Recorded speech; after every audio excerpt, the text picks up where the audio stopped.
Well, it just has so much sentimental value to me. Now, look here. It looks as though the safety catch were broken. I'd have that made into a pendant if I were you, or if you don't want to lose it again. Oh. As a matter of fact, there's a very good jeweler right here in town, Ian Manville. He specializes in antique jewelry. That's a wonderful idea, and Mr. Manville has done really terrific work for my mother. I'll take it to him first thing in the morning. Oh, well, thank you, Palmer. I'm so glad I found it. Oh, you're very welcome. And I hope you're up and well soon. I'm going now. Good night. Sleep well. Well, I'm glad you found it. Oh, well, I knew you'd be wondering about it because I made such a fuss about it at the goalpost. I don't blame you. It's beautiful. Thank you. Oh, thank you very much. Sit down, relax. Okay. How is Mr. Cortland doing? Oh, he's fine. I mean, he just has this little bandage on his head, but he's really fine. I've been thinking a lot about the idea that you had, that I write a book, my autobiography. Oh, so you're going to do it? Well, I'm really thinking seriously about it right now. And listen, I'd really still love you to be my ghostwriter. Oh, Erica, I really don't have the time. I'm holding down 2 jobs. Oh. Plus, we're moving into our new house, getting it ready. Oh, you bought a house? Ah, 3 It's a working beautiful fireplaces. Yeah. A yard you can get lost in. Mortgage up to here. Oh, come on. Well, great. Congratulations. Thank you. We just thought it was time that we set down some roots. Which means that you cannot write your memoirs. Well, I understand. Anyhow, the truth of the matter is I really should find a publisher first of all, you know. Do you have any suggestions? Well, the only publishers I've ever worked with have been only with newspapers and magazines, so... Well, shouldn't be any problem anyhow, because my autobiography, my memoirs are just going to be the bestseller. Well, I would imagine so, but I think you're going to have to be careful to pick the right company so that they give you first-class publicity and distribution. Well, of course. When Nick Davis was in town, it seems to me he mentioned something about Unirest having a publishing subsidiary. Well, I guess I'll call Nick. I thought you and Nick were on the outs. Yeah, you did accuse him of turning you into the cops, didn't you? Oh, no. Oh, come on. This is all in the past. Nick and I we're on very good terms when he left. Absolutely great terms. Yeah, I'll call him. Whoever becomes my publisher is going to make a fortune, that's for sure. You can see where the safety class broke. See, and I'm so afraid it's going to happen again. So that's why I want to have it made into a pendant. Yes, I understand. This is a very interesting piece. Well, it's a family heirloom. It means a great deal to me. Something like this is almost priceless. That's because it's so unusual. Well, I've had it insured, of course. Good. This is very curious, Miss Kane. Oh,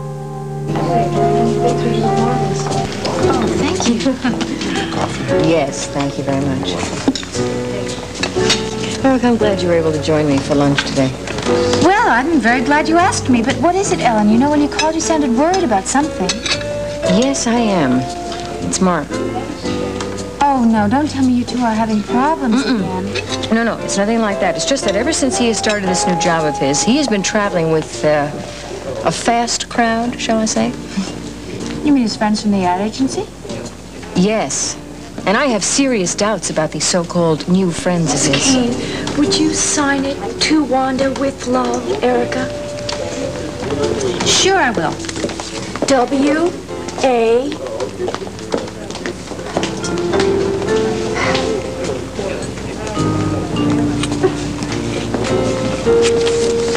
Thank you. Goodbye. Okay. Now, you said that you wanted to talk about Mark's new friends. Let's hope that we won't be interrupted again. The price of fame, right? Well, yes. Everyone in Pine Valley is just so very happy for me, you know. Anyway, who are these friends? No, I'm just talking about a small group of people that I met quite by accident the other night. By accident? Yes, Mark decided to stay over in my apartment, so suddenly I found myself with the evening free, so I decided to drive up and surprise him. Well, I was in for a surprise because when I arrived, Mark was having a party to celebrate the success of his jingle. I see. Do you mean that you were upset because he didn't tell you about it? No, I wasn't really. He explained that it was impromptu. I believed it. I accepted it. But what bothered me is that he was not happy I showed up. He didn't want me to meet those friends, Erica. Why do you say that? What didn't you like about them? They're leeches. He's having a little success. They want to hang on. Now, don't get me wrong, please. I'm proud of Mark. I'm glad he has such wonderful accomplishments behind him right now. But these people, you should see them. They flatter him outrageously. Well, Ellen, I mean, surely Mark can handle that kind of nonsense. No, Erica, that's just it. He takes them seriously. He's becoming one of them. All hyped up. Always on the go. Oh, well, Ellen, that's just New York. You know, you live there. Right, maybe I'm worrying for nothing again, okay? Listen, frankly, I really think you are. Don't worry about Mark. Mark is too much like me. He's not going to let his head be turned by those people. I mean, I will talk to him, and I will warn him about fair weather friends. I'll tell him to take a page from my book. You know, keep his both feet firmly planted on the ground, no matter how successful he gets. But do me a favor, please don't bring my name into this yet, please. Of course not. No, I won't. Listen, you're the best thing that ever happened to my brother. I'll do everything I can to see that you two are happy together. You're writing a jingle for Opal Gardner? Hey, it might be fun. You want to hear the lyrics? If you want a fair deal partner, cast your vote for Opal Gardner. That is gross. How can you lower yourself like that? It's called working at your craft. Listen, Mark, there's a reason you cannot do this. I've decided to publicly endorse Langley Wallingford. Why? Well, for one reason, he is certainly the superior candidate, I mean, of the two. Well, won't do any harm. Besides, my name won't be on the jingle, so... It's probably Opal wondering if I'm finished. Hello? Hey, Mark. Glenn here. Hi. I wanted to touch base.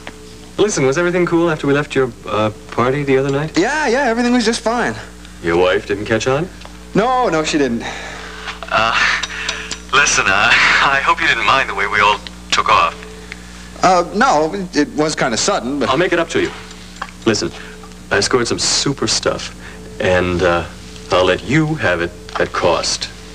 How's that for an apology? Oh, that'll be great. Listen, I'll catch you later, okay? Ciao, baby. Bye. One of my friends from New York. Oh, well, actually, Mark, that's exactly what I want to talk to you about, your New York friends. Listen, I hear you are traveling around with a very fast crowd. I really have to warn you. Traveling in a fast crowd.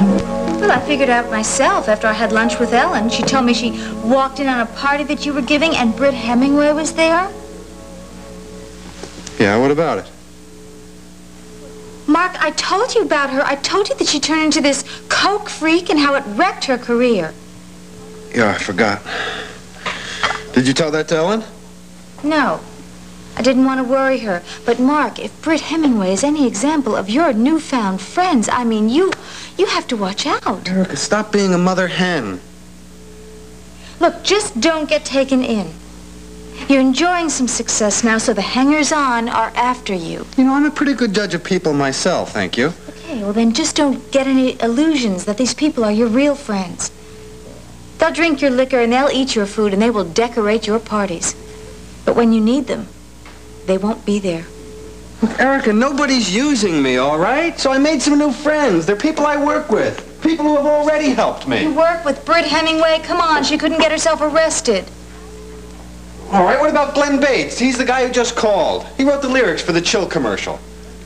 And your own TV director, Jack Darling. Now, is he a hanger-on? No, I have to admit, he's a step above. But I'll tell you something about him, too. Don't believe that he's your soulmate. Because he wouldn't give you the time of day if you weren't successful. Oh, well, I'll tell him you said that. Mark, I'm serious.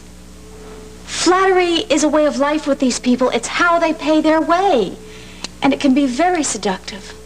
Well, thank you. But listen, I know when my work is good and when it isn't. They'll get to you. Let me say they can get to you. I mean, they'll convince you that you are a creative genius who can do no wrong. Then you get lazy, and then you turn into a hack. Oh, Erica. Are you saying that I shouldn't believe anything good that's said about me? What I am saying is that you are a very great talent, and you shouldn't waste your time with people who aren't worth it.